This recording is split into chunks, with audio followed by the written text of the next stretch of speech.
Broadcast is now starting. All attendees are in listen-only mode.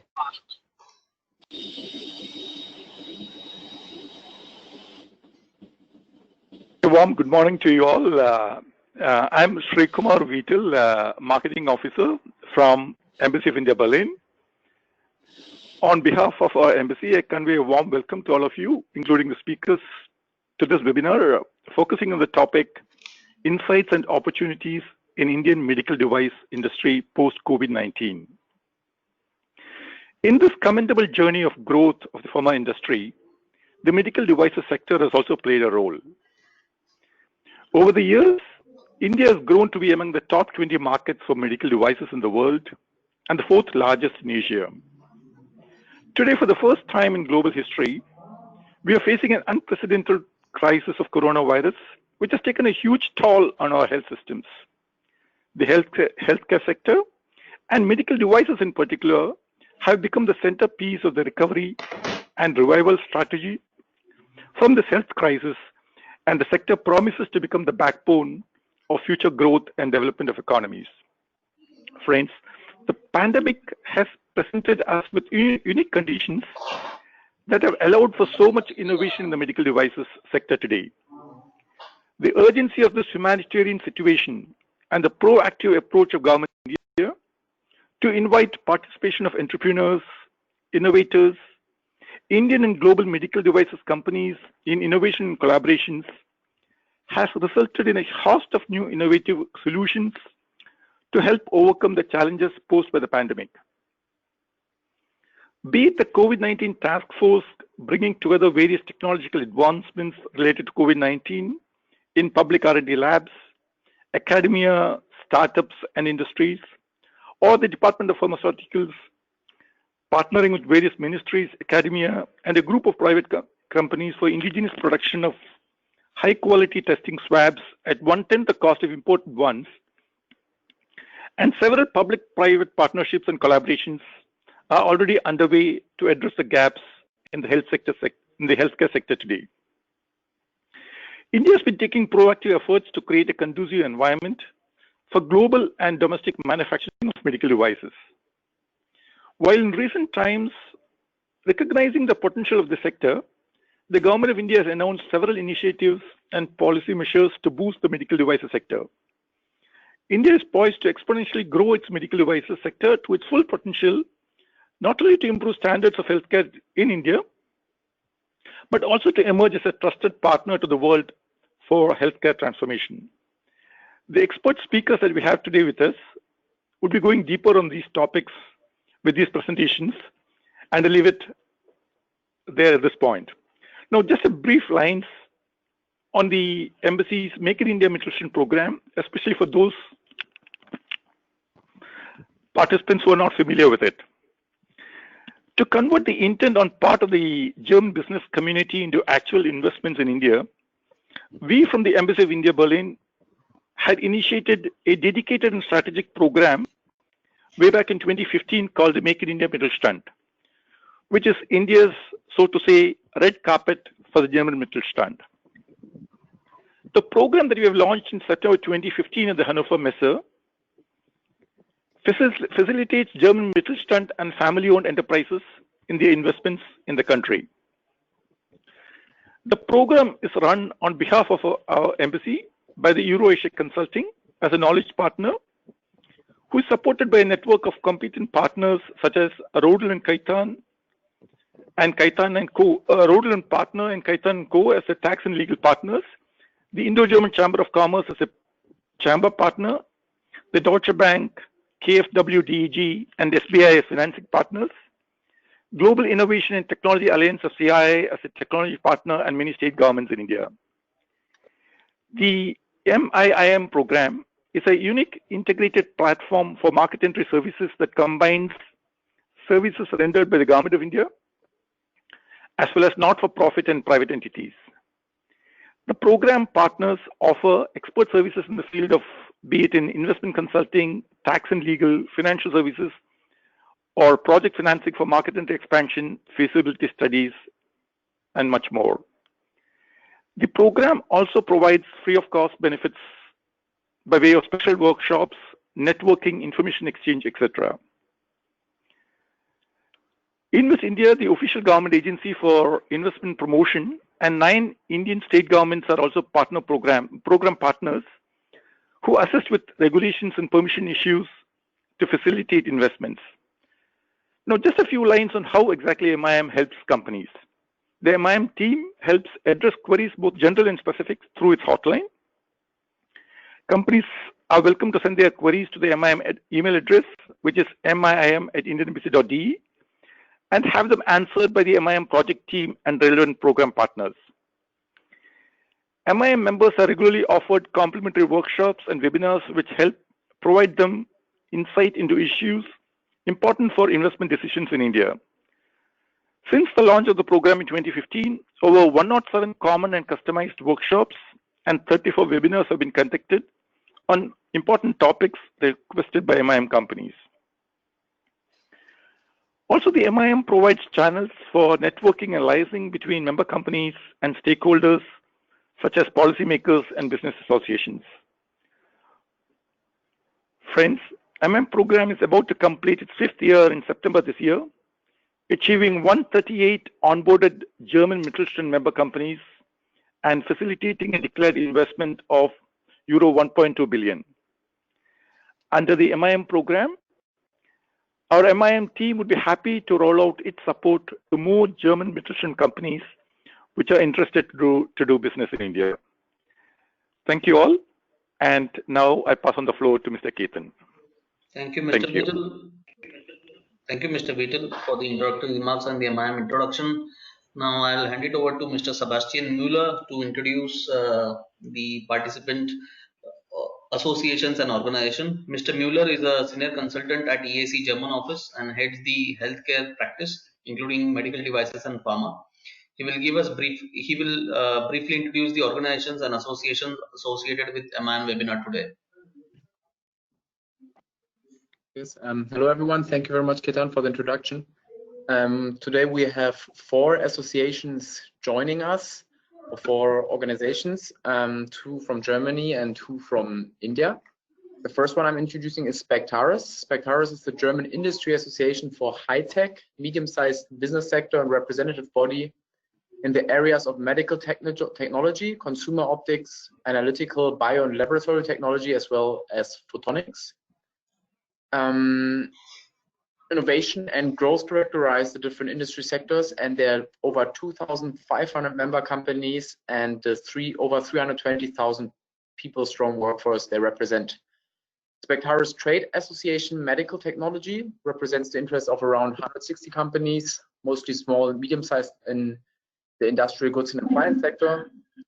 And the trade association provides its members with support and information on various business areas and topics, including financing, hygiene and processing, compliance, regulatory affairs, health technology assessments, market assessments, research fundings, and public affairs.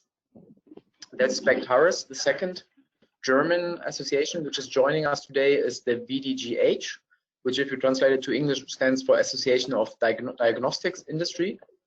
This association has been established in 1977 and is a trade association representing the diagnostics and life science industry sector in Germany.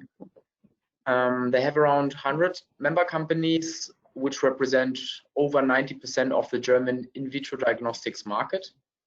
And these companies deal with research, development, manufacturing, sales of laboratory analytical products and their preliminary stages, as well as patient self-tests.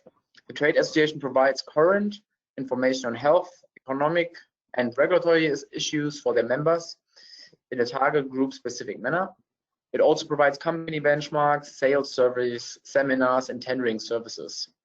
Also advocates appropriate remuneration for laboratory services, expansion of prevention, and innovation-friendly framework conditions. So that's the VDGH. And now we also have 2 more organizations on board. We're happy to have here from India. One is IMED, which is the Association of Indian Medical Device Industry. IMED is an umbrella association of Indian manufacturers of medical devices, covering all types of medical devices, including consumables, disposables, equipment, instruments, electronics, diagnostics, and implants. with a primary membership of 300 manufacturers and additionally over 200 associate members. The association represents the interests of over 1,200 manufacturers of medical devices in India and is aimed at working closely with the government of India, for example, with departments such as Department of Pharmaceuticals, Ministry of Commerce, National Pharmaceutical Pricing Association, Central Drug Standard Control Association, etc. And the last one we have is CII, which stands for Confederation of Indian Industry, which is non-government, not-for-profit, industry-led and industry-managed organization working to create and sustain an environment conducive to the development of India, partnering industries, government and civil society through advisory and consultative processes. The CIA has around 9,100 member companies from private as well as public sectors, including SMEs and MNCs, and an indirect membership of over 300,000 enterprises. And they also work with the government on policy issues and enhance the efficiency, competitiveness, and business opportunities for the industry through a range of specialized services and strategic global linkages. I hope I didn't overload everyone with it, but I think it's necessary to give the respect to all the associations joining. So we, again, to sum it up, we have two associations from Germany, SPECTARIS and the VDGH, and also we have IMET and CII on board. Thank you very much. Thank you, Sebastian, for introducing the organization association joining us today. Now we are handing over it to Sachin Chaudhary from EAC. Sachin is a chemical engineer by qualification and he has more than a decade of experience in research and consulting sector. He is currently leading the healthcare and consumer good practices at EAC India, advising client on range of topics from strategy development to operational excellence. He will present us today the industry insights and opportunities in Indian medical devices industry. Sachin, I just shared the presentation rights to you. You can share your screen and start the presentation.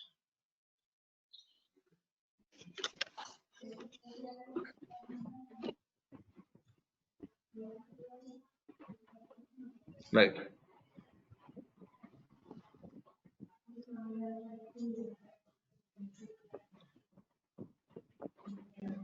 Sachin, please unmute yourself.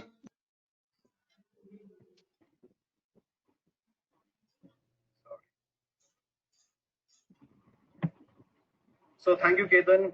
Good afternoon, India. Good morning, Germany. So today I will be talking about the medical device industry in India in general, and I will touch upon topics such as segmentation, regulatory structure. I will also be talking about trends, challenges, and opportunities. In the end, I would also talk a little bit about my organization, EAC.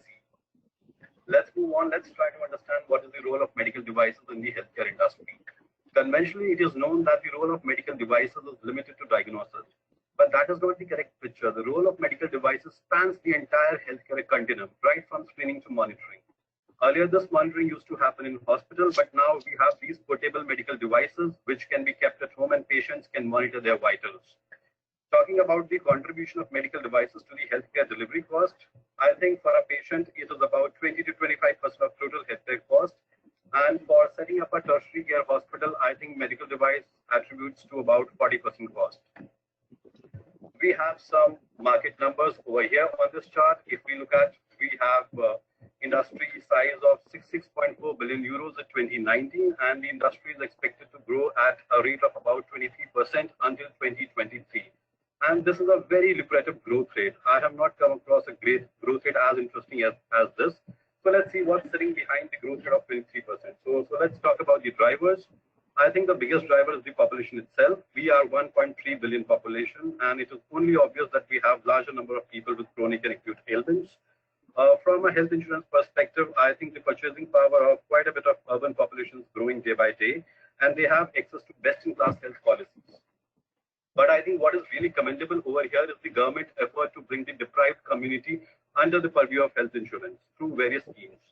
Talking about the trends, I think PE companies are showing a lot of interest in Indian companies. We are building a very, very conducive ecosystem for startup companies. Talking about the leading segments, I think diagnostic imaging is the leading segment with a market share of about 30% in the overall market. Trade scenario, yes, we are heavily dependent on imports with a share of about 75%. In terms of manufacturing ecosystem, we have more than 800 players and the industry is largely fragmented. So talking more about the industry structure, I think this is a very important data point for our audience in Germany and in India.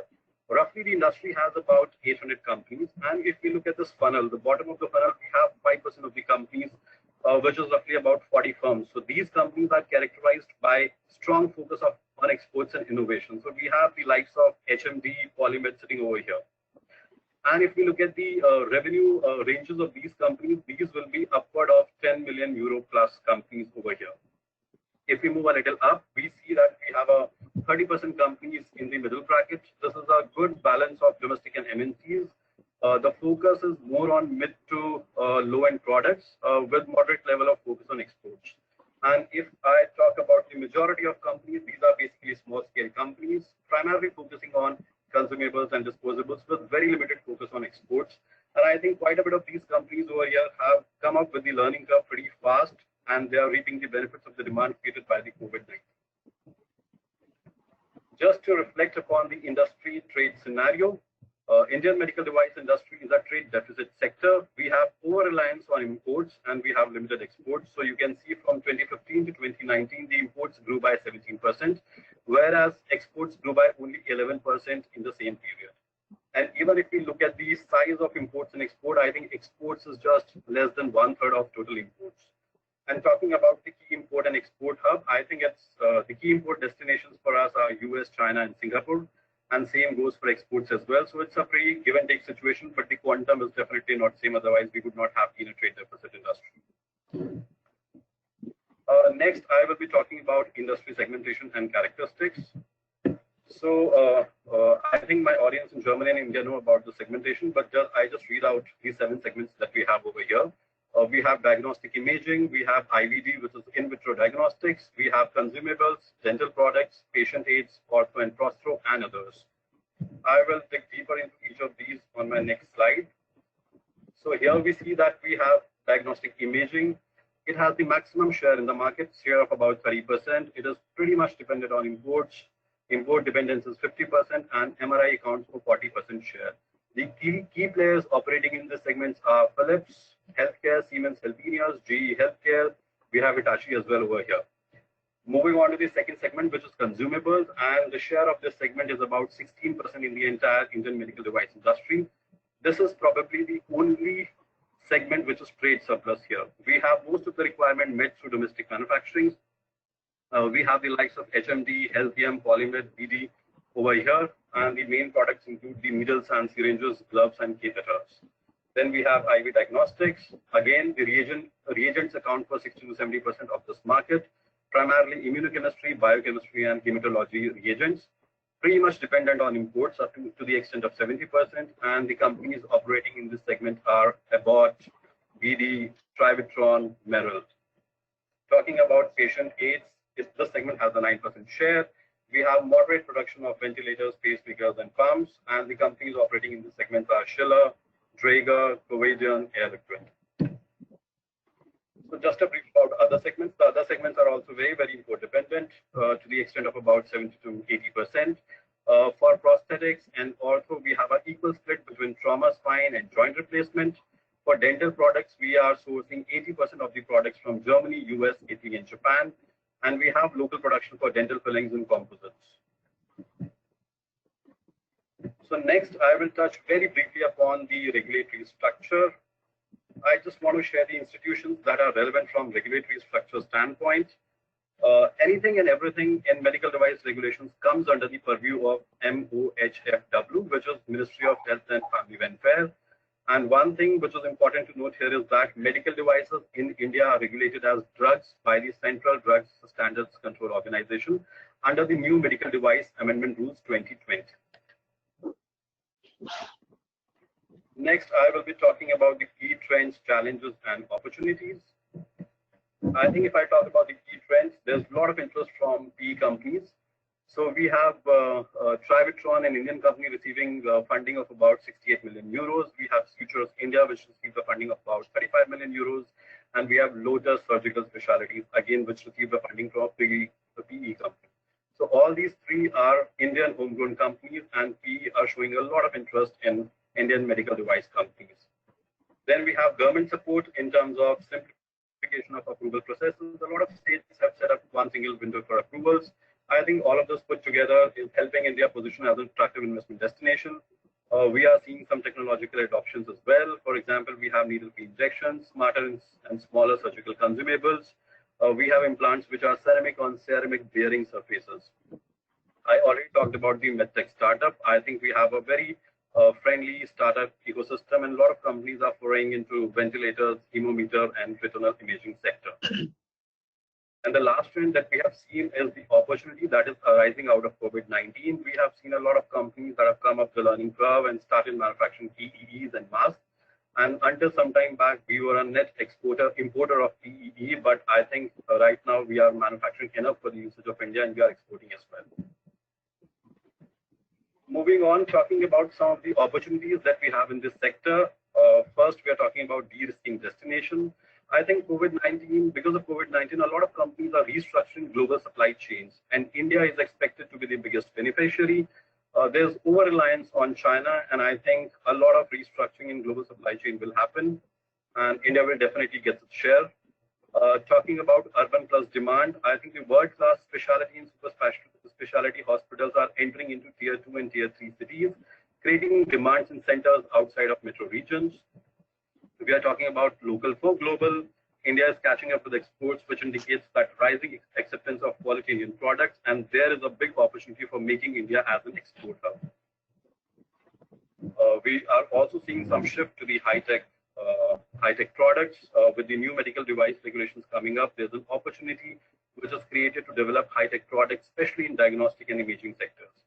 Then we see reimagining medtech. The demand for telemedicine is gaining momentum, though it is not much practiced as of now. But there's a big opportunity in connecting patients with the healthcare service provider remotely. Next, I will be talking about key challenges. Yes, the industry is heavily import dependent. We talked about it. Then we are talking about healthcare accessibility divide. We see that the 70% of India lives in rural part of the country, whereas the 90% of the healthcare professionals are catering to the urban centers and tier 1, tier 2 cities. So this is a big healthcare divide, even though I see it as a challenge, but it poses a great opportunity to branch out into tier 3, tier 4 cities. Talking about consumables and disposable focus, yes, this sector is doing absolutely fine. This is not very import dependent. We are making some very good high-end products in India, but there's a time that we need to focus on other sectors as well for the local demand as well as for exports. Intellectual property protection shortfall, I think India still ranks 40th on a global intellectual property index, and I think there is a lot of room for us to, for the government to do something about it here. And talking about the preparedness for vulnerability, I think the healthcare system is something that has limited preparedness for alternative scenario planning, which we need to do. We need strategic action demand, infrastructure improvement, and resource build-up. So these are the key challenges that we are talking about in the sector. And talking about how we can leverage the potential and the opportunities that are available in Indian medical device industry. So the foreign companies probably, or even the Indian companies, they can plan a greenfield entry wherein they can set up their own organization, they can own the manufacturing and set up their own distribution. There's a possibility of contract manufacturing in case the companies are not very interested in greenfield entry. There's a lot of possibility for joint ventures, M&As, and strategic partnerships. We have a lot of companies which are less than 5 million euros. They have access to market. They really understand Indian customers. They are pretty much aware of what's happening around it, and I think it was a great opportunity for companies to acquire some of the relevant organizations. Foreign companies can also leverage quality manufacturing in India to make India as an exporter. I will now go on to introduce EAC. So EAC is about 25 years old company. We are one of the first management consultancies to specialize on Asia. In terms of offices, we have an office in Munich, Shanghai, Mumbai, Moscow. In terms of our functional competencies, we are very, very strong in strategy, and we are also very strong in M&A and operational excellence. In terms of geographical scope, I think we do most of our projects in China, India, Southeast Asia, Russia and CEE. And in terms of industries, I think we have a very, very strong practice in mobility, industrials, healthcare, chemicals, and consumers. So talking about our services further, I think we provide entire gamut of services within strategy, right from market attractiveness to strategy execution. We also provide services across the M&A spectrum, from partner screening to post-merger integration. And in operational excellence, we have human resources and global footprint advisory. I will not take much of your time, but I just want to quickly introduce the kind of work that we have been doing over the years. So you can see here on this chart that we've been working with quite a few German companies in the sectors such as imaging devices, anesthesia products, wound care bandages, laboratory instruments, diagnostic devices. And you can see here that we have worked across functional competencies, right from strategy development to M&A to performance improvement to supply chain management. So here in the first row, you can see that we worked with a dialysis product company, and we devised sourcing support for batteries for their medical devices. And again, we have some of the references here. So for example, we've worked with a patient aid company. We helped them in their market sales push focused on value chain, competitor benchmarking, distribution channel assessment, technology assessment, licenses, policies, and trends. So this is all from my side. Thank you, gentlemen. And I leave the stage for Akriti. Ketan, over to you now. Thank you, Sachin, for giving us the brief insights on the status quo of Indian medical devices industry and opportunities. Now I would like to hand it over to Ms. Akriti Bajaj from Invest India. She is Healthcare and Medical Devices Lead at Invest India. Invest India is a national investment promotion and facilitation agency and act as a first point of reference for investors in India. Prior to Invest India, Akriti has worked with companies such as KPMG in their risk consulting department and Snapdeal as an internal business consultant. Her field of expertise includes business analytics and strategy development. Yes, Akriti, you can share your screen now. All right.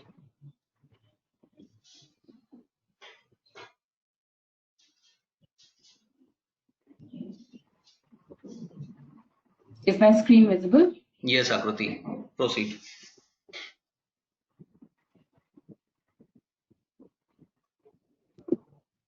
Okay. Thank you, Ketan, for the introduction. Good morning, everyone. My name is Akriti Bajaj, and I lead the healthcare and medical device practice at Invest India, which is the national investment promotion and facilitation agency for the Government of India. Today, I would like to give an overview of the Indian medical device sector and focus mostly on the government initiatives and incentives to promote the manufacturing ecosystem within India. So my colleague Sachin has covered the Indian medical device sector in detail, but these are quick highlights of the sector. And in the upcoming slides, I will present to you the opportunities that will help the current market size of 11 billion to go to a market size of 50 billion by 2025. The main focus of today's presentation is why India should be considered as the next manufacturing destination. There are several points where India should be considered as the manufacturing destination, but I'd quickly like to cover what are the key points that should be considered while making a decision. Firstly, we all know about the favorable demographics India offers, but I would like to quickly go over these demographics again to point out and highlight how it is important in terms of the medical device sector. So firstly, it's the growing population of India, which is expected to touch around 1.45 billion by 2028, and the life expectancy, which is expected to be over 70 years. How this is important is that it shows a need and a dire need for medical devices and improved healthcare services in India. So these demographics not only point out to the potential of India as a domestic consumption market, but also as an export market. Moving on to the next slide, which highlights the government support and incentives. This slide will be covered more in detail in the upcoming slides, but to quickly go over the 4-5 key parameters, it's the government incentives, it's the regulatory support that the government offers, and also the ease of doing business, wherein India currently ranks at 63. So in the medical device sector, the availability of skilled labor is very important. So that is why we believe that India's 15,000 plus industrial training institutes and the skilled labor availability will offer a great market for setting up your next manufacturing location. You can also see that we have around 250 plus health tech startups, which shows the growth and the depth of this sector within the startup community as well. So the next important key slides I want to cover in the manufacturing ecosystem are the government initiatives. So this is the cluster development map that we have. We truly believe that for any industry to grow within India or even in any other country, we need to have a healthy ecosystem of supply chain and a very good availability of raw materials as well. So this map currently highlights the cluster development that has come up across India with the support of the government. These are a couple of states wherein the density of the medical device manufacturing companies is very high, but I would like to quickly move on to the dedicated medical device parks which are there in the country. One is the Andhra Pradesh MedTech zone, which you can see it has a lot of plug and play infrastructure. It has common infrastructure facilities. It has strategic support from the Andhra Pradesh government as well. These are the important features that are available in this AMTZ park, which probably I can share in detail over email as well. But these facilities make the AMTZ park as one of the key dedicated medical device parks, and also acts as a precedent in upcoming parks that are planned by the government of India. Moving on, the next medical device park is in Telangana, which you can see here. The key features and the incentives that are offered for medical device manufacturers are highlighted here, which I'll be happy to discuss and share with you after. But I would quickly now move on to the new incentives that the government has launched. And there two schemes have been launched by the government. The final guidelines were released in July. In fact, it was released just recently in July end. One of them is the scheme for promotion of medical device parks. So this scheme is very important because we already have existing 2 medical device parks, but the government believes that we need to launch more medical device parks and we need to have it spread across India, and we need to have different capabilities in the medical device parks. Some of the parks might cover consumables, some of the parks might cover medical electronics and high-grade cancer radiotherapy machines. And this will happen across, and the government has launched incentive package for states to come up with these parks. It's around rupees 400 crores, that's around 60 million USD. And these parks will have the common infrastructure, testing facilities, laboratories, and everything, so that if a company is interested in coming to India to manufacture, they can use the capability of the plug and play facilities that these states will build. Moving on to the next most important incentive is the production linked incentive that you probably would have heard about. We have it's also called the PLI scheme for the medical devices. This is a key scheme launched by the Government of India, Department of Pharmaceuticals. How is because this is one of the first schemes, financial incentives that have been launched by the government to boost domestic manufacturing and attract large investments in the medical device sector. The quantum of investment is around 456 million USD, and an incentive will be provided at 5% of incremental sales of goods. The tenure, eligibility, and implementation and everything, these are given in detail in the policy guidelines itself. In fact, we have translated the guidelines. Guidelines as well, and I would be happy to share the translated versions with you so that you can go through them and apply for these schemes as and when applicable.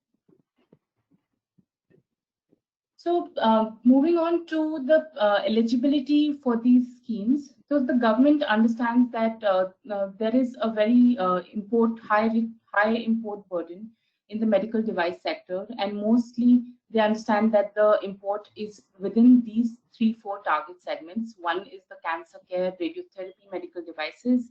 Then we move on to the renal care. Then we have implants, which include cochlear implants. And then the fourth one is the radiology and imaging medical devices. So the government understands that we have potential of manufacturing these in India right now. And we also have a very high import burden. So they plan to incentivize companies that are willing to establish their manufacturing facilities within India.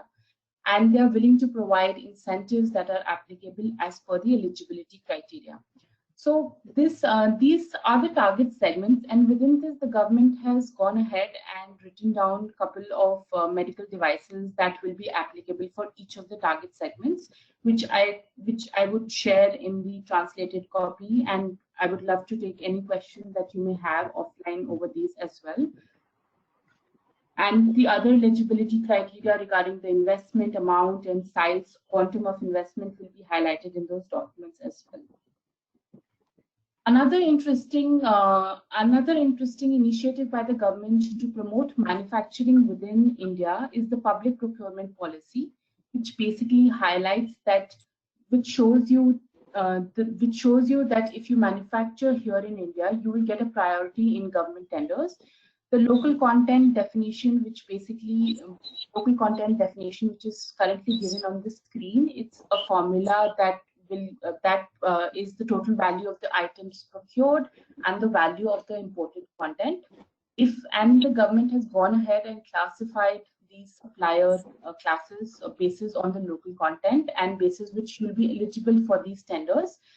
And there are other details and other guidelines and criteria and eligibility that are highlighted in the full document as well, which I will share with the entire audience later. But mostly why this is important right now in my current slide is because it highlights that if you are manufacturing here in India and if your local content, basically the amount of value addition that you add in India, it will help you in applying for these tenders. And as you have seen from my previous slides, we have a population of 1.3 billion currently, expected to go to 1.4 billion, 1.448 billion, which is a huge amount and which offers a great incentive for domestic consumption as well. These are some of the additional eligibility criteria, which highlights the purchase preferences and the tender requirements, which I can share later. Moving on to the Invest India facilitation that we provide. As I highlighted before, Invest India is the national investment promotion and facilitation agency. The consulting services that we provide to our clients are all pro bono. How we facilitate our clients in their investment journey in India is we very closely work with the Ministry of Health and Family Welfare, CDSCO, which is the regulatory arm for medical devices, Department of Pharmaceuticals, which has recently launched these policies, and of course our parent department, which is the Department of Promotion of Industry and Internal Trade. How we facilitate a client is we help them in product registration, compliance advisory, state level policy guidelines, in connecting with the state governments and understanding what location would be best for your product, and in the end we also help you with the acquisition of licenses once you have applied for this license. Our services don't end after you have established a facility here in India and once you have applied the licenses. It also goes on to our aftercare services. We sincerely believe that our relationship with our client is a permanent relationship, and we help them in the entire life cycle as well, going on to any issue resolution or any other challenges that you may face from the central as well as state governments. We would be there to facilitate your case throughout. The other important part of our facilitation cycle is we actively work with associations such as AMED, CII, MTI, and we help advocate the industry voice in the government.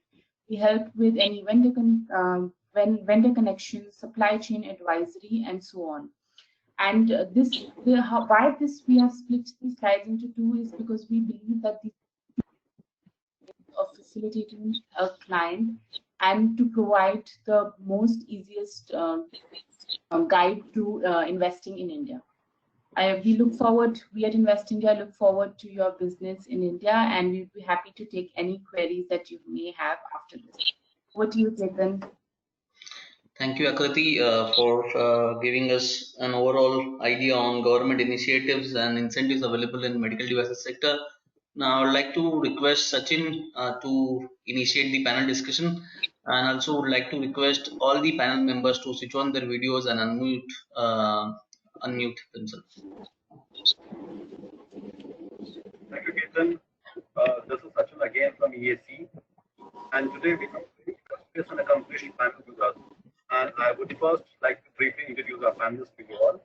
We have Mr. Rajiv Nath with us. Mr. Rajiv Nath is the Managing Director of Hindustan Syringes and Medical Device Limited, a company having a turnover of over 600 crores, which is 5 million. He is the President of All India Syringes and Needles Manufacturing Association. He is also the founder and program coordinator of MIIM. Mr. Rajiv Nath has dared to challenge the rules of the market and rules of the script with respect to syringe design, packaging, and presentation. HMD created a niche for its disposable syringe dispo van, which is today the most popular syringe brand in the market.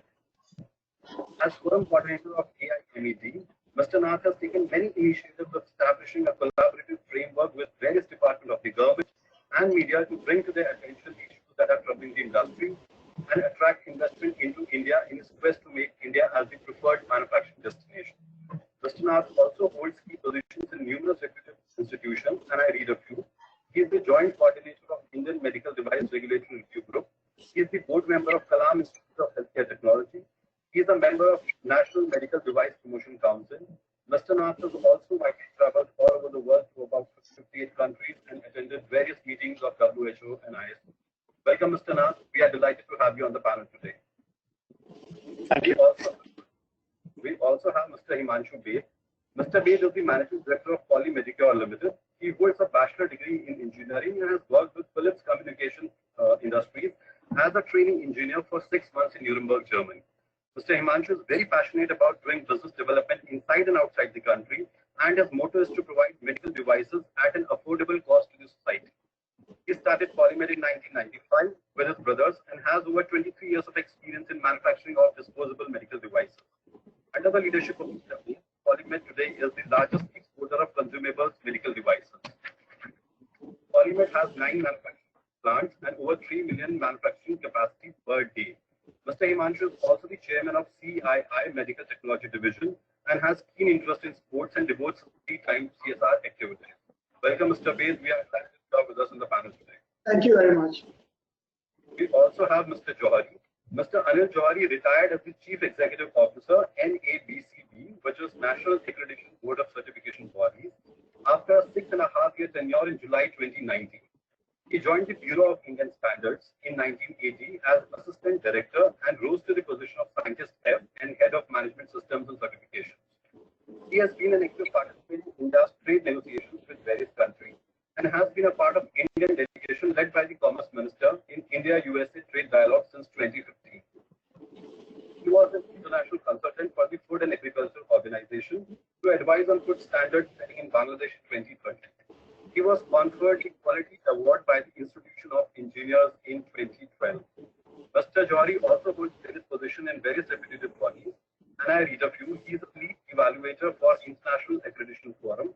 He is a member of the Yoga Certification Board for the Ministry of Ayush. He is an expert on subcommittee on standards, testing and certification, chaired by Principal Scientific Advisor, Government of India. Welcome, Mr. Jauhri. We are extremely delighted that you are with us on the panel today. Thank you very much. Last but just as important, we have Mr. Vasudev. He is working as the Head of Finance and Controlling in Draeger India Private Limited since 2007. Prior to this, he was associated with Schiller Healthcare Private Limited as the General Manager of Finance for 6 years. Mr. Menon has very interesting education qualification. He studied astronomy in his bachelor's. He went on to study chartered accountancy, and after that, he's done his MBA in finance. From the beginning of his career, Mr. Menon has been passionately discharging various responsibilities, starting from timely book closure to financial planning and analysis, along with driving strategic initiatives for business development such as enterprise cost reduction, procurement, etc., and providing financial leadership and aligning business and finance strategy to give impetus to growth. Apart from this, Mr. Menon also believes in interacting with young minds, and he has been a motivational speaker for various prestigious MBA schools, such as K.J. Somaiya Institute of Management Studies, Wellinger Institute of Management Development and Research. Welcome, Mr. Menon. We are extremely glad that you are on the panel with us today. Thank you, boss. So, gentlemen, before I open this panel discussion, I would like to set the preamble for this discussion now. I have a few statistics with me which I would like to share with you all. If I look at our healthcare expenditure in India as a percentage of GDP, it is just 3%. And if I look at the same number for the US, it's 18%, and for Germany, it is 12%. If I look at the healthcare expenditure per capita in euros, it is euro 10,000 in the US, euro 4,200 in Germany, and euro 20 in India. If I look at hospital beds per 1,000 population, US has 3, Germany has 4.5, and India has less than 0.5 beds per 1,000 population. Now, what does it say about the state of affairs in healthcare in India? Does it say something? I think yes, it does. It says that there is an inherent need for the big ticket investment in healthcare industry in India. And when there are investment in healthcare, the demand for medical devices is bound to go up. As I discussed in my presentation, that 40% of the cost of setting up a hospital is attributed to medical devices. So this is just one side of the story. Now look at the story from the COVID angle. We have 60,000 cases today, every day coming in India. I think 3 months back, we had just about 2,000, 3,000 cases. We have absolutely no idea what the future has in store for us as far as COVID-19 is concerned. But all we know that COVID-19 has sent a large number of industries into hibernation. But, and I think it's a big but, COVID-19 has triggered the right gears for medical device and industry. So much so that companies which are not into medical devices are foraying into this market. For example, we have Mahindra, we have Marti getting into medical devices. We also have General Motors in the US who are also planning to foray into medical device segment. Now, this is not all. We have also seen a lot of companies coming up with innovative solutions and developing products faster to time them to market. So if I bundle all of these things together, I can safely say that this is the platinum era for medical device industry in India. Or to say the least, perhaps I can say that the demand for medical device is unfathomable in India. Now I begin the panel discussion, and I want to come across to you, Mr. Nath, straight, and ask you a very pertinent question. What, according to you, is the impact of COVID-19 on India's medical devices industry? Over to you, Mr. Nath. So, for me, I think it's very clear that impact has been positive and negative both. In the positive sense means that, many companies which were not in medical device industry came together, had collaborations, and you gave some examples already.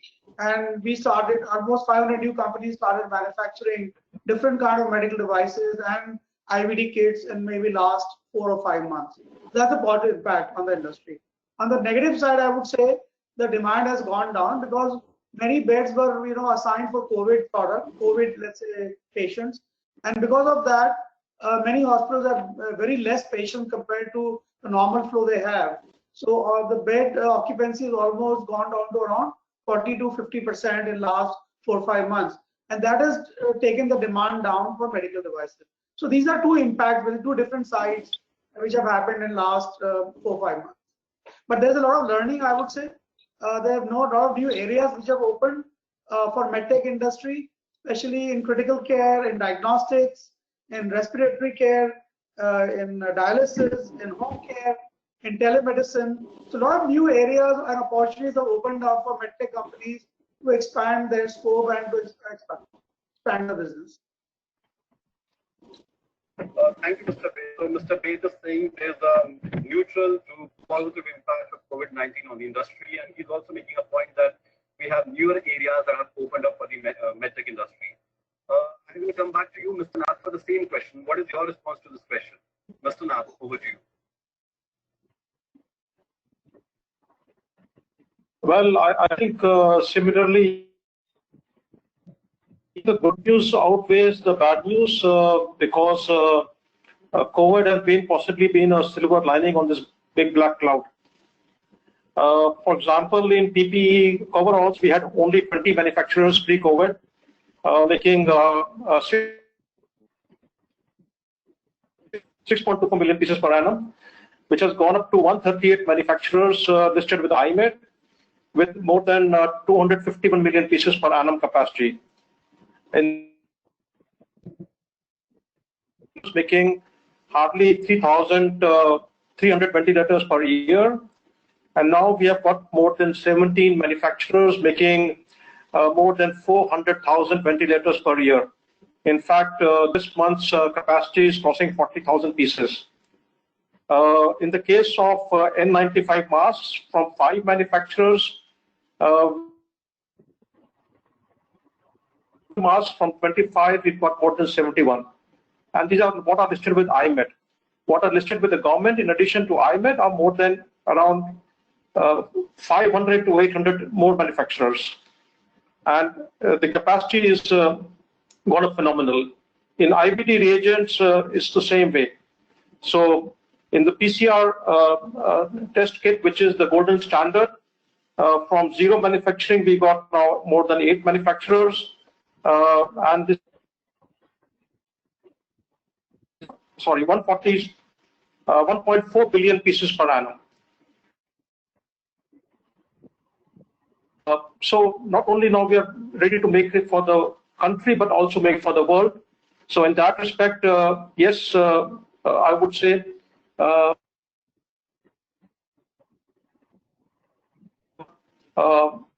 challenges within the local market in India, but we hope we will surmount them as time goes by. And we are right now shying away from hospitals, but slowly they'll get the confidence to go back to the hospitals, I guess.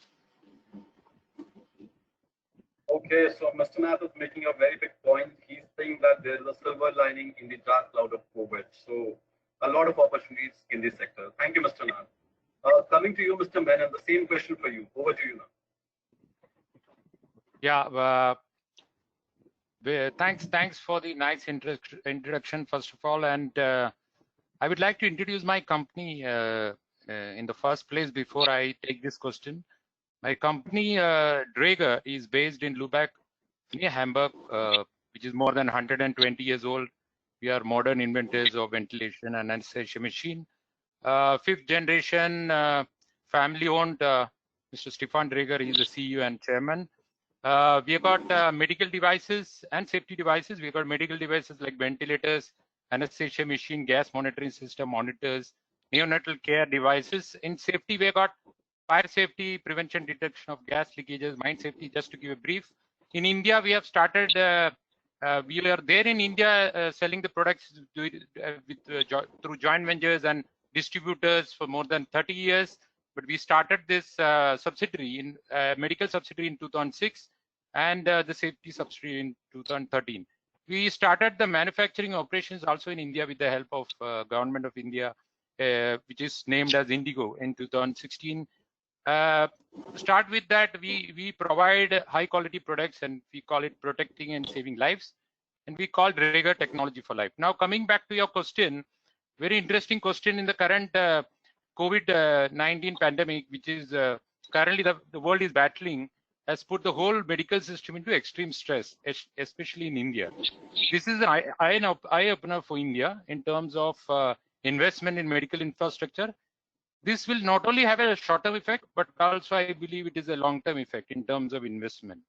Yes, I agree with you, Sachin. This is a platinum, or you can call it a golden period for medical device industry. Enormous efforts has been done by central and state government to handle this situation. This is not only in terms of setting up additional facilities being created for handling infections due to cluster and community spread. So various beds and community spaces has been created, but also government has initiated to strengthen the current infrastructure in the existing hospitals across India. The spread of disease, as this disease has affected all the age groups, whether rich or poor or all types of age groups also. It is very important for the government and its hospitals to be ready, wherein the poor normally goes, because the rich and the middlemen can still go to the private, the poor. So it's commendable that government initiated it initially itself and could equip with acute care devices, especially ventilator. If you talk about the demand for us, ventilator, you know, is the most critical for the patients which are seriously ill, especially of old age. That is the current trend. Good news is that it is only 2% currently, the fatality. It created massive increase in demand, not only for ventilator, but also for other critical care, and as rightly told by Nath, that personal protective equipments, ventilators and testing kits. This is where Draeger has pitched in to be a, to some extent, we capitalize the opportunities which has come in. We acted on, and we are helped by state and central governments to equip all their hospitals across India. Being a very responsible corporate citizen, we believe we are having a high backlog of orders related to critical care equipments, including ventilators. Not only in our headquarters in Germany, which is almost, we have got 2 years worth of orders backlog, but as a Draeger, as a group in Germany, has come up and responded to this challenge, and as shown as a responsible global citizen, and were distributing very importantly ventilator not only for Germany and Europe, but also for all other countries, including India. We could install, we could get goods from Germany, more than thousands of ventilators and anesthesia machines in India. On the challenge side, we have got other equipments which are, say for example, we are also into neonatal care, gas management system. There is some impact over there, but overall we see a big jump in our business, as well as we are very happy to help Government of India in equipping their hospitals. Thank you, Mr. Menon. So a big point from Mr. Menon is that he thinks that the impact of COVID-19 is positive. He has backlog of orders. He thinks COVID-19 is the eye-opener, and there are going to be more and more opportunities in these sectors. Thank you, Mr. Menon, for that. Now, coming to you, Mr. Jauhri, you are on the other side of the wall. It will be very, very interesting to know your views on the impact of COVID-19 on the industry. Good afternoon. You know, from a standards quality perspective, I should say that unfortunately in India, while we say CDSU, the regulator, the regulation is not there as of today, even as of today. The regulation has been very limited over the years, and even today only a limited set of devices are regulated, and all those devices which have been spoken of as important for COVID-19, whether it's ventilators or PPE kits, they are actually unregulated today. So from a standards perspective, the focus when it came on critical, especially the critical things which we were not able to import and we would like to manufacture in India because the chains got broken. The focus also naturally came on quality after some time. But okay, we've started making, but what about quality? And we started to talk about standards. And a good thing is that I don't think it was related to COVID, but the Ministry of Health was already moving into regulating all medical devices with a new definition, which was notified on 11th February and has come into effect from 1st April 2020, which now actually covers all medical devices. But we are currently in an 18-month transition period, and therefore effectively we are not yet regulated because industry has at least 18 months. Class A and B devices have at least 18 months to show compliance to medical devices rules, and Class C and D have got another 12 months after that, which is about 30 months. So we are still away from regulation. But equally, the focus did come on standards as far as, say, ventilators and PPE kits are concerned. I have been part of some discussion in the government on what standards we should follow, and I'm glad that push for following international standards were very high, especially in, for example, in ventilators. We said that other than, I think, one standard on ventilators, which has critical care ventilators, which BIS has brought out more as a national standard. Rest of the standards are international standards which are adopted by BIS, and they are referenced in, as you might know, that medical devices rules reference BIS standards. So the compliance in future will become must for these standards, and if they are international, it's much easier for the Indian industry to go abroad also, and for the foreign industry to come to India as well. It is works both ways actually. Same thing with PPE kits. In fact, if you look at Ministry of Health guidelines which were issued in March, they did not reference BIS standards. They referenced only foreign standards like ASTM or EN European standards or European regulations. Or so the focus on standards, from a standards point of view, yes, it was good that focus on standards got strengthened, and also good that, because I am a great advocate of following international standards. In fact, I keep saying that we should make standards stricter than international standards. Why not? Because to me, international standards are no longer the best practice. I have been in a couple of international committees and I have seen the negotiations. They are no longer the best practice as we used to say earlier. They are the most accepted practices. 50 people sit in a room and decide and accept something which may not always be the best. So you can do better than international standards. That's my view, that we can do better than international standards, and we should aim at, as India, we should aim at that. We have the capacity to better than international standards. So from a standards viewpoint, I would say, and one more I should add, that about the laboratories for COVID testing, ICMR, I mean, we made a huge jump from the number of laboratories we had to begin with. Today, we have probably upwards of 1,000 labs, and all of them are getting accredited to international standards. So that's something which is a very, very good thing to happen, that ICMR insisted on accreditation as a prerequisite. And so many labs have come up which are complying with international standards. So from a standards viewpoint, a good time for standards professionals that India would look at more closely at standards than it looked before. He's making a good point that it is a very good time for setting up standards in India. He touched upon another issue. I think we all believe Indian medical device industry is a highly regulated industry, but he said that at this point in time, maybe because we are in the transition period, the industry is definitely not regulated. The devices are not regulated, and probably in some time, in few months, it will get regulated. So we will come back to you, Mr. Jauhri, on this. Now I want to go across to you, Mr. Baid. You are currently heading a company which is probably the only Indian company listed on the bourses. So I want to ask you this question: what is your view on the overall ecosystem of medical devices manufacturing in India with respect to manufacturing clusters, logistics, warehousing, infrastructure, and distribution? So I'm just talking about the entire ecosystem. What do you feel about the ecosystem that we have in India? So I think it depends from different categories of industries. So the industry I represent, like consumables and disposables.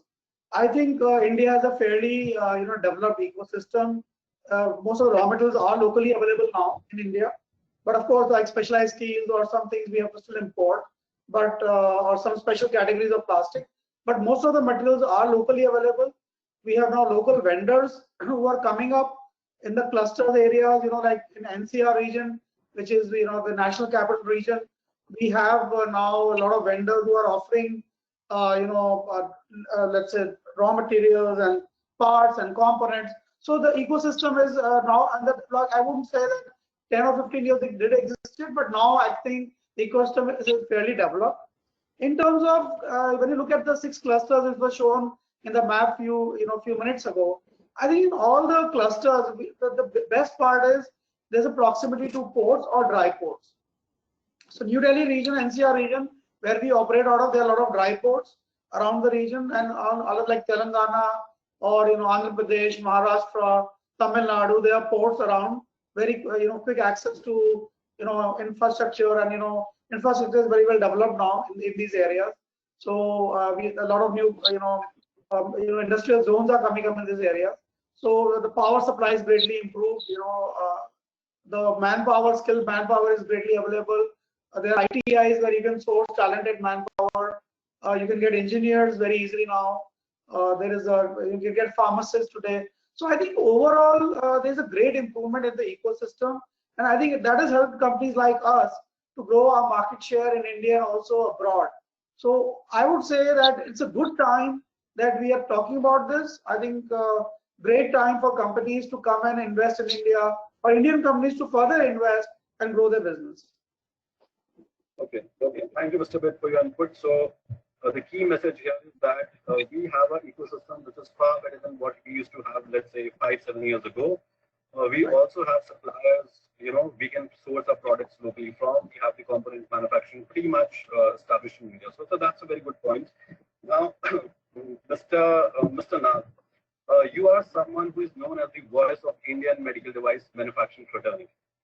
What, according to you, is the overall ecosystem in this entire industry when we look at it from the lens of manufacturing, logistics, warehousing, distribution, or generic infrastructure? What are your inputs on this?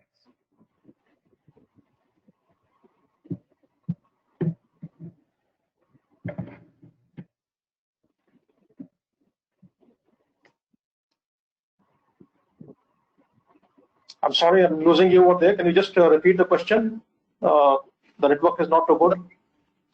Same question, Mr. Nath. The same question for you. What, according to you, is the overall ecosystem in medical device manufacturing in India with respect to manufacturing clusters, logistics, warehousing, and infrastructure? The same question. It's rapidly evolving for the better, I would say. So we've got 8 natural clusters infrastructure spread across various industries. In, for example, the Delhi NCR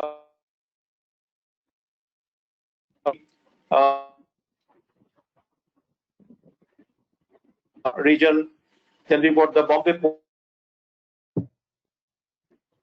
holdings around Bangalore, around Chennai, and around Hyderabad, and now Visakhapatnam. But going beyond the natural clusters which were created of engineers, scientists, universities, such like testing facilities. We also have the medical device parks coming up now, which would be specific for specific technologies. So some for electronics, some for surgical instrumentation. The one in Karnal medical device park coming.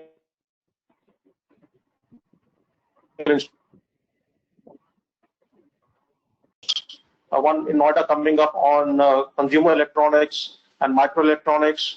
The one in Chennai coming up on instrumentation. One coming up in and Hyderabad and Telangana. Again, Andhra Metric Zone was conceived as for large electronics, MRI, CT, X-ray machines, for example. So these are the clusters which are interdependent upon each other and provide the ancillaries which are needed for each other. Sure.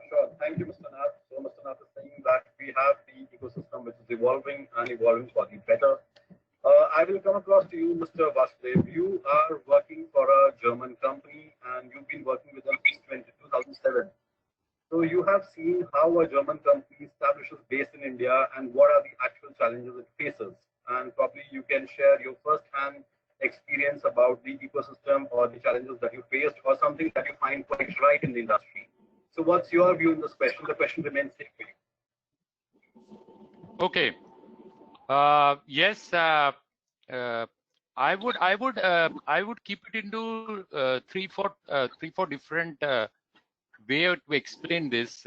One is that, as rightly told by you, over a period of last 14 years, we have experienced how we have progressed overall, not only in terms of net sales. So we have got a growth of around 15% CAGR every year.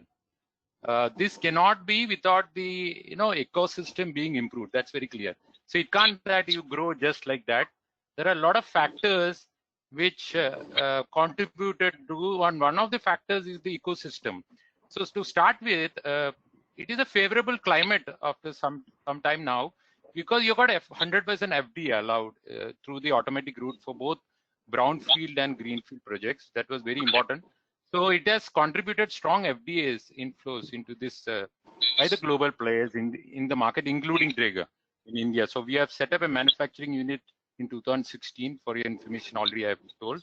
Second is the Make in India initiative, the development of a quality standardized framework in India that is based on international standards and certifies the quality, safety, and performance of medical devices. So I will focus on medical devices in particular because we come from that.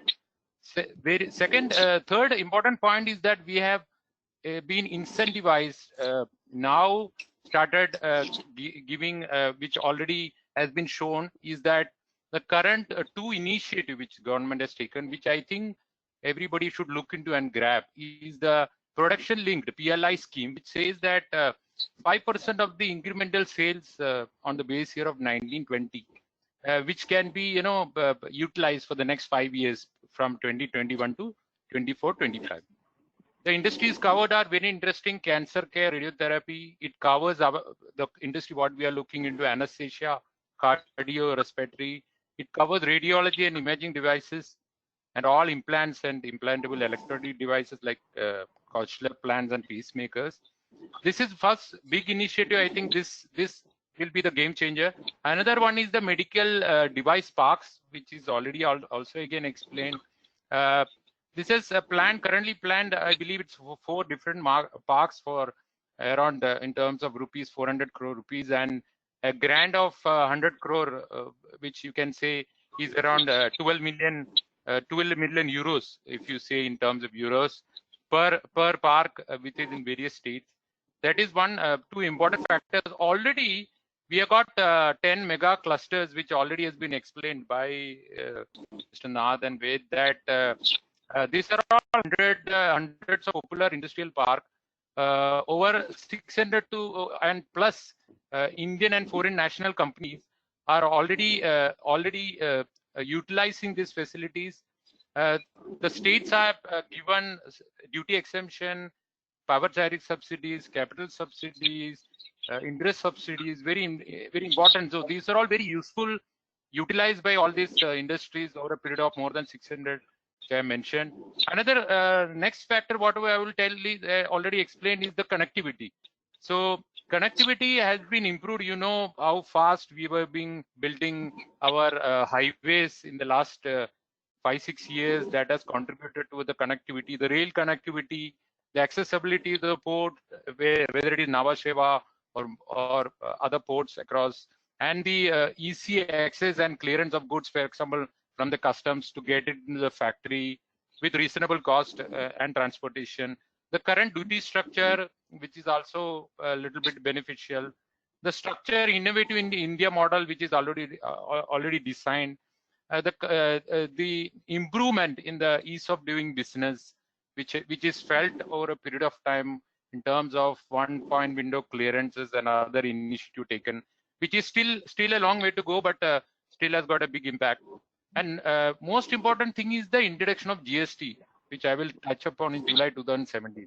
I think that was a game changer, because initially we have got this excise duty, we have got this octroys, we have got this CST, which is the central tax, and the VAT, which is the local tax. Multiple taxation increase the cost of the whole tax structure to even 40%. Currently, on an average, we can easily say we are at 18 to 20%, that structure, building from 0 to 5 to 12 to 18 to 28, and some cases 43% GST. But on an average, the value addition and the GST implementation has helped the ecosystem in a great way. The one improvement I see we have to do is on the front of cost of financing. As I'm a finance controller, I will touch upon that the cost of finance is still pretty high in India, which is a challenge overall. This is from my side. Thank you, Mr. Anil. I think you made a couple of good points here. You believe there's favorable climate in the industry. You seem to be very happy with the fact that we have 100% FDI in the sector.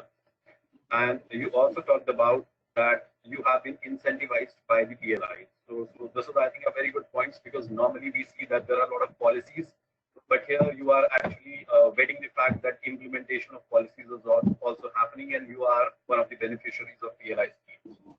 So fair enough. Let's go to Mr. Jauhri. Mr. Jauhri, you talked about that right now the industry is not regulated. We are in the transition period, and over the next 15-18 months, it will get regularized. How confident are you that this will happen in the next 15 or 18 months and this will not get delayed? That's the question. I mean, frankly, more than confidence, I should say it must happen. I mean, it's a very sad situation that medical devices are unregulated in India. It should never have happened for so long. So I guess two industry stalwarts are here. They should at least hear my view, which is that please don't ask for any extensions of times. Whatever time is there. In fact, I can tell you that in some forum, a recommendation is being made that we should advance the time for enforcing the regulations on PPEs from whatever time is there today to less than that, maybe from 1st January, because the quality is an issue. So, so that's one part of it. Second part is that I think when you talk of investments, I think people talk about investment in manufacturing largely. So does Invest India, and I hope Invest India is listening to this.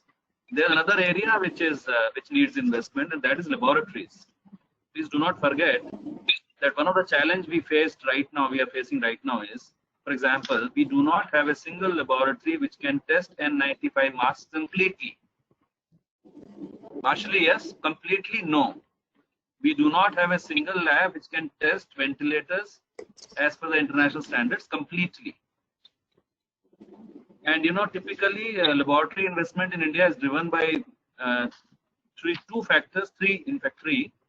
One is export. One good example is food sector, where the development of lab infrastructure in India was driven not by domestic demand but by export demand, by the fear of rejection and being asked to demonstrate quality when you're exporting, and we are a huge exporter of agri-food products. The second is of course regulatory pressure. If regulation is there, people realize that now there's no escape from testing. And I can give you one good example that in 1st of September 2017, we brought out a regulation on toys. On that day, there were 4 labs in India which were there for testing of toys, and today there are probably 60 or 70 labs in there. So that much investment has taken place. Similarly, when electronics regulation came way back, I think 2012 or so, we did not have EMI, EMC testing facilities in India at all. And today we have a number of labs. So there's another area for investment for anybody who's looking at investment, especially high-end labs, which require considerable investment. So that is a challenge as far as infrastructure. When you say ecosystem, it's not only ecosystem for manufacturing, it's also ecosystem for assuring quality, which means do we have labs? First thing, when it comes to product quality, do we have labs, competent labs? Do we have an accreditation system available? Fortunately, we have. Do we have inspection or certification agencies with competent manpower? And especially when we are now hoping to export, we are looking at exporting PPEs, we are looking at exporting ventilators, industries, N95 masks, industries crying hoarse that please lift the bans, etc., and we want to export. The requirements as of today, because we are unregulated, the requirements in export market of say Europe or in US are far more stringent than the industry is used to here. So the competence to test to those requirements, competence to certify to those requirements, I had a hard time asking some of the bodies here who can actually certify, who has the experience certifying a ventilator. And I could look at one. I could look at one who said, yes, I have certified a ventilator for CE mark. I said, fine. So I can learn from that experience. So there is a challenge in India in terms of having standards is not enough. I think this is a point I would like to make. Many people do not realize. Having standards is only part of the challenge. The bigger challenge is, and it has been proven by a WTO paper in 2016, where they tabulated the trade concerns faced in TBT committee over the years. 30% trade concerns were raised due to standards. 70% were raised due to conformity assessment. Because it's easy to understand. You can agree on an international standard for a product. Once you have agreed on an international standard, everybody adopts it, it's fine. But when it comes to conformity assessment, there is no single international model. There is a range of options. So Europe chooses to say self-certification, self-declaration for Class A products, and India chooses to say something else, or a certification model. So, the difference arises, and that is how when you reading my what you call the resume or introduction, somebody might be wondering what is this guy got to do with yoga and with medical devices, and with the latest addition is that I have just got nominated to what is called Naturopathy Certification Board of India.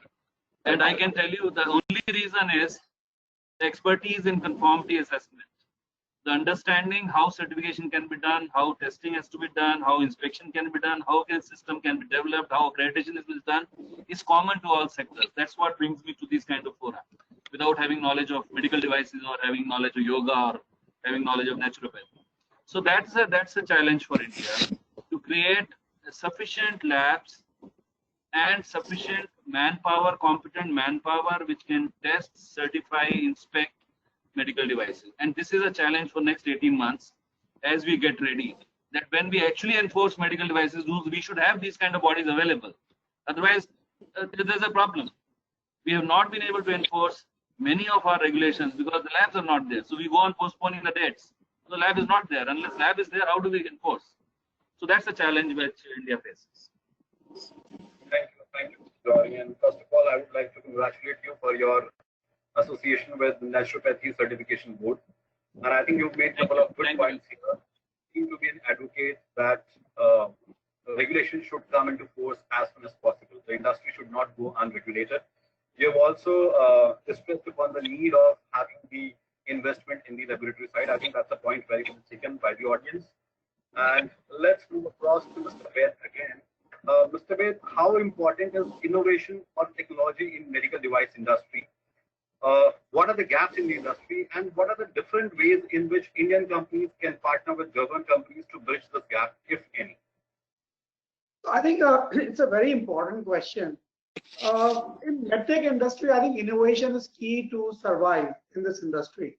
And we have seen evolvement of medical devices, and we see Draeger is a 100-year-old company, more than 100-year-old company here, and how they have developed and evolved devices and how innovation takes place. And let's say I'll give an example of my company. Over last, I would say 20 years, we have developed around more than 125 new devices. And out of that, we have around 200 patents, which are, globally, patented devices in different geographies. And we are selling products in 100 countries. So we realize that as a company, if we really want to excel as an Indian medical device company, we have to innovate, and we have to, make products which are very well accepted, better than what people are using today. So that's the only way people will start using products which are made in India. And I think that was the key differentiator for us, and which separated us from the other part of the industry, that we were, seen as a very innovative company. And that's the reason we got success in export markets. So for me, I think innovation is the key for the growth. The area, the gaps I see is that I think in India we lack spend on R&D. That's the biggest gap I see, that Indian companies don't spend enough on R&D.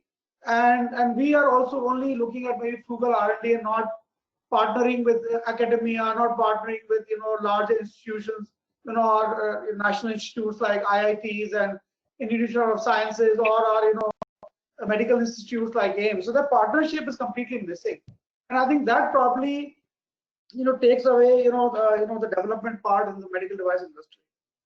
Another area is probably capital gap funding, which is there, where there is not enough funding available to medtech industry. Now we see funding available only at very high level, but when you look at the startup ecosystem, when you look at smaller companies, they are not able to grow today because of the funding, lack of funding which is there. So, and then of course, some points I've already spoken about, Mr. Jauhri. Regulation is very important in India. And if we regulate all medical devices, I think this industry will go much faster. I think we're the only industry body which is asking, that please regulate the whole medtech industry at one go, and not just regulate as a piecemeal. So no other industry body would say, that regulate us. The government come and regulate us. They're saying please regulate industry. If you want good products in the country, it has to be regulated. There's no two ways about it. I think the way we can partner with the German companies is, I think Germany possesses a great technical know-how in medtech space. I think there's a great opportunity for med technology transfer between Indian and German companies, and then establish base in India for Indian market. Second area is area of joint development of products. India offers a highly skilled, trained manpower, especially on the engineering side, and probably we can collaborate with German companies, bring R&D. R&D can be done together on certain product areas, especially to cater markets in Asia, in Europe, in Africa. So I think these markets offer great opportunity. If we do a joint development projects, I think we'll be able to develop products much faster and commercialize them also faster, take advantage of India's low cost of manpower, low infrastructure costs, low establishment costs, and start manufacturing in India. So these are the areas I think where the partnerships are possible. Thank you, Mr. Baid. So the point Mr. Baid is making, I think he's saying that we need to innovate, and it is very, very important for us to innovate. Otherwise, we will probably not succeed in the Make in India program. And currently, we do not have too many partnerships with the academia or technical institutions. So there we can do some partnerships, and also we can do joint development with the German companies and make India as the export hub for the entire Asia. Thank you, Mr. Baid. Sorry to interrupt, Sachin. We have only 5 minutes for Q&A now. It would be really good if you move towards the conclusion. All right, let me just finish this question and then I will conclude the session. Just 5 minutes. Very briefly to you, Mr. Nath, how important is the innovation or technology in the medical device industry? What are the gaps and how can we collaborate with the German companies? Over to you, Mr. Nath.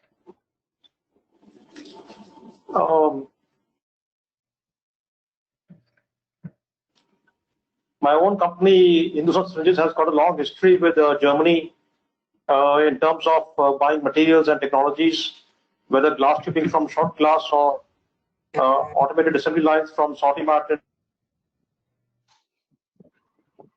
and even printing. So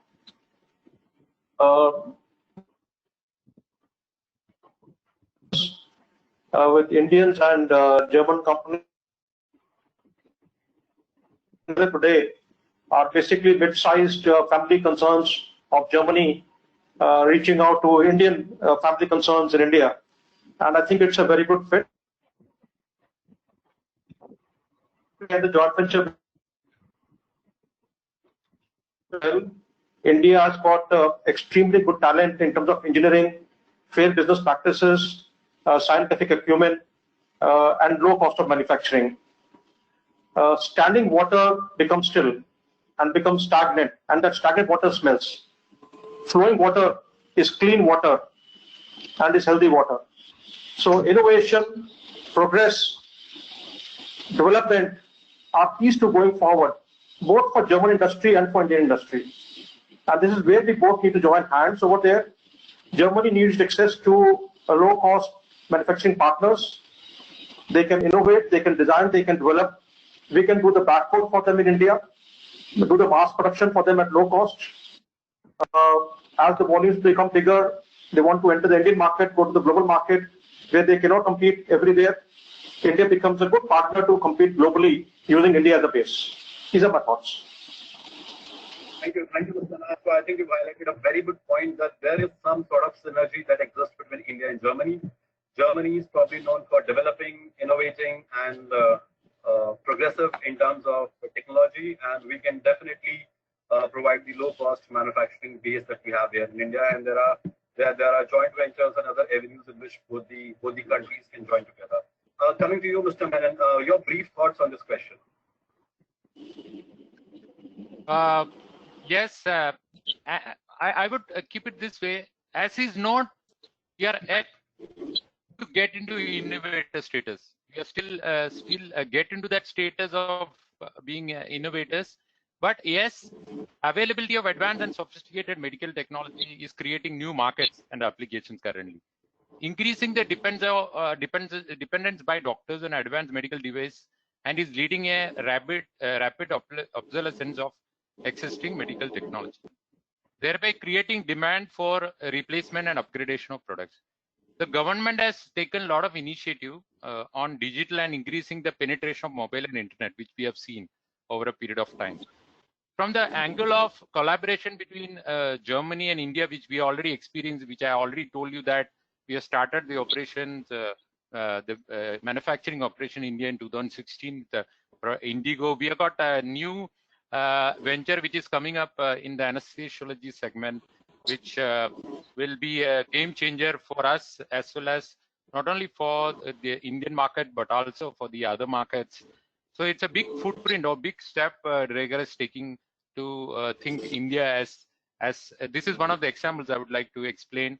So German companies are known for their robust products and engineering acumen. Everybody knows that, which, for example, in the automotive industry, which currently the Volkswagens or the Audis of the world are enjoying the status in Pune and Chakan and other factories, which is really a big game changer for that product segment, is niche market and vehicles industry. The same way, if German companies can come in, I think this is a big thing which will happen. Indian company can bring in a lot of expertise. We have got good labor, we have got good workforce, we have got all this software brain sitting in Bangalore, although the hardware happens in Germany. I've seen in my companies also, whenever I go, that half the people sitting for the software development is either from a Bangalorean in the next next room in the hotel when we used to stay. So that shows that a lot of intelligence are in India, which combined with Germany. If Germany can come down or and have this collaboration locally here, they can really take leverage. And I think it will be a very successful combination. It can be in Indian market as well as for the exports. This is my thoughts. Thank you. So, advocating that the software in Bangalore should marry the hardware industry in Germany. Thank you for your input. And Mr. Jauhri, I want to come back to you, and this is going to be the last question of this panel discussion. Can we see in future that if a medical device is approved in Germany, it will no longer be required to take approvals in India? Can we see such a thing happening going forward? Well, such a thing does happen based on mutual recognitions. I am aware of India-EU fair trade talks which were going on till I think 2010 or 11, 12, which got stalled. I was part of that negotiation at that time, and I wish they resume. I do advocate mutual recognition and parity in terms of regulations, parity in terms of conformity assessment, use of international standards, use of international methods of demonstrating conformity. Sometimes the Indian viewpoint is that while everybody wants access to our market, they are not prepared to allow access to their markets, and that sometimes turns out to be a bottleneck. And second thing which happens is that at times the Indian interest in terms of mutual recognition rests in sectors maybe not in medical devices but in agri-food or in pharma, and the German interest would be in electronics or automotive or in medical devices, and then you have to marry those interests because one-to-one correspondence doesn't work. For example, I can give you a very interesting story. In 2003 or 4, when I was part of India-Singapore negotiations for free trade agreement, and one of the sectors identified was telecom. The Singaporean side would not believe that we were not regulated in telecom at that point of time. We had no regulations, so they didn't need any permission. And we needed a permission because if we exported to Singapore, they had a full-fledged regulatory body. So there's only one way traffic. So India is today, German companies can sell in India freely and we can't sell in Europe. But when the regulation comes in, I would certainly advocate that since regulation is coming in, we should engage in a dialogue with EU right away for mutual recognition and sector by sector, and medical device should be one of them. Why not? We should engage, and it is possible. It is possible. It needs government to government engagement and agreement. Thank you, Jauhri. Two-way traffic, what Mr. Jauhri is saying. Yes, Mr. Nath, you are having the point. Yes, I wanted to add over here what Mr. Jauhri said is very right. And medical devices is one area where I think definitely we need to encourage an MRA, mutual recognition agreement between Germany and India. And the way forward is that in India, with Quality Council of India scheme, this scheme can be studied by the German authorities. It can be benchmarked. The ICMED Plus scheme can be benchmarked against their regulatory requirements. And I think once we come to an understanding that they start appreciating what is being created in India in terms of the Indian certification scheme, they can recognize that, and then India can recognize the German regulatory CE marking going forward, which will allow free flow of goods, and both sides will have a win-win scenario. Thank you, Mr. Nath. Yeah. The only just one point. The only issue is that Germany by itself cannot have an MRA with us. It has to be an EU MRA. Germany can't have. So that's the only point. So I'm very keen that India-EU dialogue resumes. I mean, recently Prime Minister was there in an India-EU program, I think last month, and there are all indications that the dialogue is going to resume. And I think the industry should put medical devices, put it to the government that medical devices should be one of the areas where they must talk about the MRA. Sure. I think we are getting very great inputs and advice from our panelists today. And I do not want to, I want to go on and on this panel, but we have the clock ticking in, and I will need to conclude the session. So if I just see what each of you have spoken, I think just to summarize, the point that I've got is that there is optimism in the industry. The government, the private players, they are on the right path to create a conducive ecosystem for large-scale investment in India. And with that note, I would want to thank all my panelists. Thank you, Mr. Baid. Thank you, Mr. Nath. Thank you, Mr. Menon. Thank you, Mr. Jauhri. I wish you a good day. Thank you. Thank you. Yeah. Thank you. Thank you. Yeah, thank you all of you. Thank you, Sachin, for moderating the presentation, and thank you all panelists. Now we are opening our forum for a Q&A for questions from audience. So audience, if you have any questions, please click on raised hand icon, and then I'll unmute you to take your question.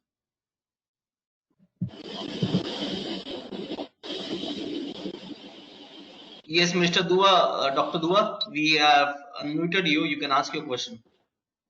Thank you very much. I think it's been very, very inspiring discussion, and I personally, as chairman of Excel under the Government of India, have gained quite a lot of insight. I was with the BOP secretary yesterday for 2 hours, and we had a very exciting discussion about the medical device. Rajiv, my dear friend, question for you. In the B2B perspective, which area do you think are the areas by virtue of which we can fast track the collaboration and take advantage of this PLI, Rajiv?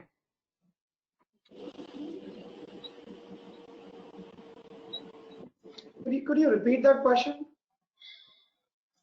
Yes. The last part. What are the low-hanging areas, Rajiv, where Indian companies on a B2B platform take advantage either in terms of tech transfer or a JV in the current PLI scenario? Did you get the question, Rajiv? Yes. So, medical devices is the area we are discussing today, and I think we've seen excellent progress in automotive components, in automobile vehicles. We've seen that in textile industry already. We've seen some in the pharma machinery in the past. We've seen excellent in software. I think now after IIT and pharma, the next big B2B, what can happen, it can be medical devices. German companies need to reach out to sincere, and there are many of them, Indian entrepreneurs, and together they can form these collaboration and joint ventures to take these partnerships forward. And the area is huge. The investment levels is about $15 billion, which we are targeting. So we're targeting about more than 1,000 investments of about 5 million euros each in the technical collaboration segment. We are targeting about 500 joint ventures in a 10 million euro segment over there. So Germany can be a big part of this. No, my specific question, Sachin. Yeah, sure, Baid. Sure, Himanshu. Go ahead. Just add something here, which Rajiv said. I think in medical devices also, I think medical electronics and implants is a very big area where I think there's a possibility of partnership between Indian and German companies. That's an emerging sector and also supported by the PLI scheme, and also I think that's a sector where India needs most investment in currently. Thank you very much. I would like to specifically add, if somebody is over here from Tuttlingen or from Stuttgart, there's a medical device park which we are recommending Haryana to come up with, to specialize in surgical instrumentation and in orthopedic knee joint and hip joint implants. Now, this is an area where Tuttlingen is very strong, Germany is very strong, India has been strong in the past, 40, 50 years back, but we've lost that industry in between. So there's again a huge opportunity over here with our mechanical engineering strength to come back and build it up very fast. So anybody looking at back operations in India, please reach out to me. I'll put you across to the right people in Haryana government. Wonderful. Thank you. Thank you. Audience, do you have any other questions? Please click on raised hand icon. Meantime, Mr. Jauhri, I have received one question from on the chat. That's for you, Mr. Jauhri. That what is the key difference between medical devices definition when it comes to the regulating the devices, especially to India and comparing to other countries? The differences on defining the medical devices. I think it's on par with what is used in Europe, and even the classification used is the same as in Europe, I believe. Yeah. Okay. Okay, I don't see any questions coming in now. So I would like to thank you all the audiences, panelists and the presenters today for providing us your valuable time and giving us all the insights related to Indian medical devices industry, and also highlighting the opportunities and challenges for the Indian medical devices industry. Thank you very much. And audience, we will share the all presentations and also the recorded link of this webinar for your future reference.